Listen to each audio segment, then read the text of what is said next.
ಬಿಟ್ಟಿದಂತ ನಾನು ಆರೋಗ್ಯ ಕುಲದವರು ಅಂತ ಹೇಳಕತ್ತಿದ್ದೀನಿ. ಹಂಗಾಗಿ ನನಗೆ 1ರಿಂದ 7ನೇ ತರಗತಿ ತನಕ ನಿಧಾನವಾಗಿ ನಾನು ಎಲ್ಲರಂತೆ ಓದಿದೆ. 7-8ಕ್ಕೆ ಬಂದಾಗ ನನ್ನ ಮನಸ್ಸಿನ ಭಾವನೆಗಳು ಬದಲಾದವು. ಅಲ್ಲಿ ಬಡಿಯೋದಕ್ಕೆ ಶುರುವಾದವು.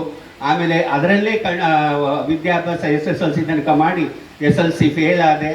ನಮ್ಮ ಜನಾಂಗಕ್ಕೆ ಇಷ್ಟೇ ಸಾಕು ವ್ಯವಹಾರಕ್ಕೆ ಅಂತ ಕರ್ಕೊಂಡೋಗಿ ಬಳ್ಳಾರಿ ಹತ್ರ, ನಮ್ಮ ತಂದೆ ದಾವಣಗೆರೆ ಹತ್ರ ಕುಕ್ಕವಾಡದಲ್ಲಿ ಕೆಲಸ ಮಾಡ್ತಾಯಿದ್ರು.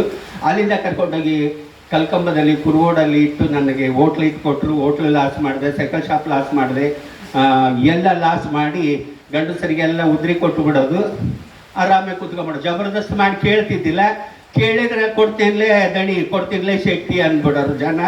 ಹಂಗಾಗಿ ಎಲ್ಲ ಲಾಸ್ ಆಯ್ತು. ಆಮೇಲೆ ಪಿಕ್ಮಿ ಕಲೆಕ್ಷನಿಗೆ ಕಳಿಸಿದೆ. ನಮ್ಮ ಅಣ್ಣ ಪಿಕ್ಮಿ ಮಾಡ್ತಿದ್ದೆ. ಮನೆಗೆ ಬರೋದು, ಲುಂಗಿ ಉಟ್ಕೊಳ್ಳೋದು, ಮೇಲೆ ಟವಲ್ ಹಾಕೊಳ್ಳೋದು, ಕುಂಕುಮ ಹಚ್ಕೊಳ್ಳೋದು, ಸ್ನೋ ಪೌಡರ್ ಹಚ್ಕೊಳ್ಳೋದು, ಈ ಥರ ಎಲ್ಲ ಮಾಡ್ಕೊಂತ ಭಾಳ ಇದಾಯಿತು. ಆವಾಗ ಮತ್ತೆ ನಮ್ಮ ಅಣ್ಣ ನಮ್ಮ ಅಪ್ಪರ ಮನೆ ಹತ್ರ ಕಳಿಸಿದ ಕುಕ್ಕವಾಡಕ್ಕೆ. ಅಲ್ಲಿ ಕಳಿಸಿದಾಗ ಅಲ್ಲಿ ನನ್ನ ತಂದೆ ತಾಯಿ ಡಾಕ್ಟ್ರ್ ಹತ್ರ ತೋರಿಸಿದ್ರು, ಸ್ವಾಮೀಜಿಯವ್ರ ಹತ್ರ ತೋರಿಸಿದ್ರು, ಎಲ್ಲೋದ್ರೂ ಸರಿ ಹೋಗಲಿಲ್ಲ. ಅವಾಗ ಮತ್ತೆ 85ರಲ್ಲಿ ನನಗೆ ಜೋಗತಿ ದೀಕ್ಷೆಯನ್ನು, ಎಲ್ಲಮ್ಮನ ಹುಲಿಗೆಮ್ಮನ ಮುತ್ತನ್ನು ಹೊಸಪೇಟೆ ಹತ್ರ ಇರ್ತಕ್ಕಂಥ ತುಂಗಭದ್ರಾ ಡ್ಯಾಮ್ನ ಹತ್ರ ಇರ್ತಕ್ಕಂಥ ಹುಲಿಗೆಯ ದೇವಿಯನ್ನು ಮುತ್ತು ಕಡಿಸಿ ಜೋಗತಿ ಮಾಡಿ ಮನೆ ಕರ್ಕೊಂಡೋದ್ರೆ ಅವ್ರು ಯಾರೂ ಸೇರಲೇ ಇಲ್ಲ. ಸೇರಿಲ್ಲಂತ ಅವ್ರು ಸೇರಿಲ್ಲ ಅಂದರೆ ನಾನು ಬದುಕಬಾರ್ದು ಅಂತೇಳಿ ವಿಷವನ್ನು ಕುಡಿದು ಆಸ್ಪತ್ರೆಗೆ ಅಡ್ಮಿಟ್ ಮಾಡಿದರು. ಅಡ್ಮಿಟ್ ಮಾಡಿದ್ಮೇಲೆ 15 ದಿವಸ ಜೊತೆಗಿದ್ದರು. ಆಮೇಲೆ ಮತ್ತೆ ಯಾರೂ ಇರಲಿಲ್ಲ. ಆಮೇಲೆ ಮತ್ತೆ ಡಿಸ್ಚಾರ್ಜ್ ಆದಮೇಲೆ ಮನೆಗೆ ಹೋದೆ, ಸೇರಲಿಲ್ಲ. ನಮ್ಮಪ್ಪ ನಮ್ಮಮ್ಮ ಎಲ್ಲರೂ ಮಾತಾಡಿಕೊಂಡು ನನ್ನನ್ನು ಹೊರಗೆ ಹಾಕ್ತಿದ್ರು. ಆಮೇಲೆ ಎಲ್ಲೋ ದಾವಣಗೆರೆಗೆ ಹೋದೆ, ಎಲ್ಲೋ ಭಿಕ್ಷೆ ಬೇಡಿದೆ, ಎಲ್ಲೋ ಏನೋ ತೊಂದರೆಗಳನ್ನು ಅನುಭವಿಸಿದೆ. ಅಲ್ಲಿಂದ ಮತ್ತೆ ಹೊಸಪೇಟೆ ಹುಲಿಗಿ ಜಾತ್ರೆಗೆ ಹೋದೆ ವರ್ಷ ಆದಮೇಲೆ. ಅಲ್ಲಿಗೆ ಹೋಗಿ ಅಲ್ಲಿಂದ 1 ತಿಂಗಳ ತನಕ ಜಾತ್ರೆಯಲ್ಲಿ ಭಿಕ್ಷೆ ಬೇಡಿ, ಆ ನಂತರ ಚಿಲಕನಟ್ಟಿ ಅಂತ ಬರುತ್ತೆ ಕೂಡ್ಲಿ ಹತ್ರ, ಅಲ್ಲಿ ಹೋಗಿ ನಮ್ಮ ಸಂಬಂಧಿಕರಿದ್ರು, ಸೀರೆ ಕೊಡಿಸ್ತೀನಿ ಅಂದರೆ ಅಲ್ಲಿಗೆ ಹೋದೆ. ಅವರು ಸೀರೆ ತರಲಿಲ್ಲ, ಜಾಕೆಟ್ ತರಲಿಲ್ಲ, ನನ್ನ ಹತ್ರ ಜಗಳ ಮಾಡಿದರು. ಒಂದು 3 ದಿನ ಉಪವಾಸ ಇದ್ದು ಅಲ್ಲೊಂದು ಲಿಂಗಾಯತರು ಮನೆ ಇತ್ತು, ಅವ್ರ ಮನೆಗೆ ಅವತ್ತು ಊಟ ಮಾಡಿದೆ. ಆಮೇಲೆ ಅವ್ರ ಮನೆಗೆ ಜಾಸ್ತಿ ಹೋಗೋದಕ್ಕೆ ಬರೋದಕ್ಕೆ ಶುರು ಮಾಡಿದೆ.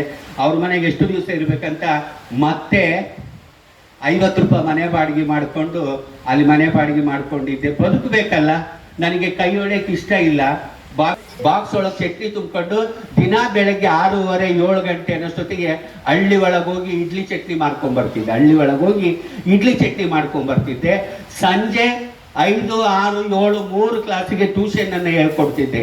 ನಾನು ಎಲ್ಲರಂತ ಆಗಬಾರ್ದು ಅಂತ ಆ ಟ್ಯೂಷನನ್ನು ಹೇಳ್ಕೊಡ್ತಿದ್ರೆ, ತರಕಾರಿ ಯಾರೋ ಕೊಡ್ತಿದ್ರು, ಅಕ್ಕಿ ಯಾರೋ ಕೊಡ್ತಿದ್ರು, ಜೋಳ ಯಾರೋ ಕೊಡ್ತಿದ್ರು, ಹಂಗೆ ಬದುಕನ್ನು ಕಟ್ಕೊಂಡು ನಾನು 21ನೇ ಇಸ್ವಿಗೆ ಪದ್ಮಶ್ರೀ ತಗೊಳ್ಳೋದಿಕ್ಕೆ ಏರ್ಪೋರ್ಟಿಗೆ ಹೋದಾಗ 218 ರೂಪಾಯಿ ಕೊಟ್ಟು 3 ಇಡ್ಲಿಯನ್ನು ತಿಂದಿದ್ದೀನಿ.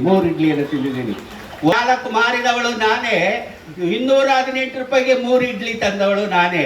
ಅದಕ್ಕೆ ಬದುಕು ಯಾರಿಗೂ ಶಾಶ್ವತವಲ್ಲ. ಬದುಕು ಒಂದು ಅದ್ಭುತ ಕಾರ್ಯಕ್ರಮ, ಅದ್ಭುತ ಸಮ್ಮೇಳನ.